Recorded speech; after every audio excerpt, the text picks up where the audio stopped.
আমাদের আলিয়া মাদ্রাসা নেশাবে ছাত্রছাত্রী আসে না, গার্ডিয়ান দেয় না। এর অন্যতম কারণ হচ্ছে যে একজন ছাত্র এখান থেকে ফাজেল কামেল পাশ করে যায়, তার পিছনে নামাজ বৈধ হয় না, তার সূরা ফাতিহা শুদ্ধ না। কি আমি মিথ্যা বলেছি? সবার ক্ষেত্রে না, অনেক ক্ষেত্রে বলছি। আমি সব কথাই বলছি, আবার কেউ নিজের উপরে নেবেন না যে আমার মাদ্রাসা তো ভালো তারপরে বলতেছে। এটা আমি ওভারঅল সিচুয়েশনটা বলতেছি যে ফাজেল কামেল পাশ করে যাচ্ছে, তার সূরা ফাতিহা শুদ্ধ না। তাহলে যে উদ্দেশ্যে সে মাদ্রাসায় দিবে সন্তানকে, যে আমার মরার পরে জানাজা পড়াবে, এরকম নিয়ত তো আছে অনেকের। তাহলে তার পিছনে জানাজাই মানুষ পড়তে পারবে না, সে নামাজ পড়াইতে পারবে না, তার পিছনে নামাজ পড়ে ফাসাদ হয়ে যাবে।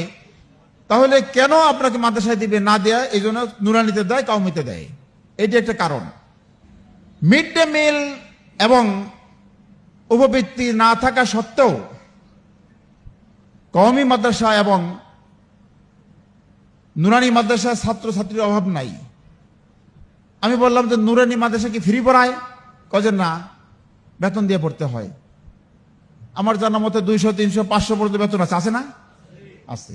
তাহলে ওখানে মিড ডে মিল নাই, উপবৃত্তি নাই, বেতন দিয়ে পড়তে হয়, তারপরেও সেখানে ছাত্রছাত্রী যায়।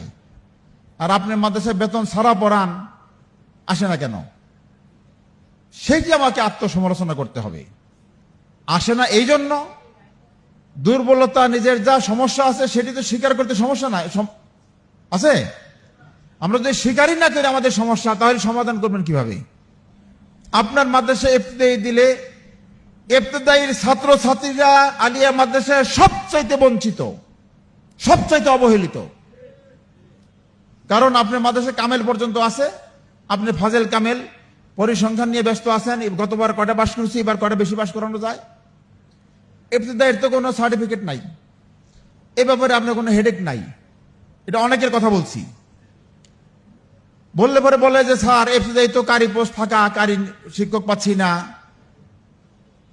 এই পাচ্ছি না, ওই পাচ্ছি না। বলি যে কারি পোস্ট ফাঁকা বুঝলাম, তো নুরানি মাদ্রাসা কি কারি নিয়োগ এনটিআর দিয়ে দেয়? মাদ্রাসা অধিদপ্তর দেয় না।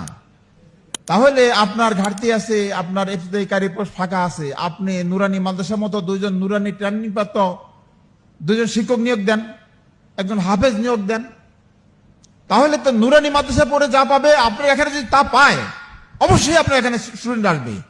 ওখানে 500 টাকা বেতনের চাইতে যদি ওই জিনিস আপনার এখানে পায়, তাহলে ফ্রি নিবে না কেন?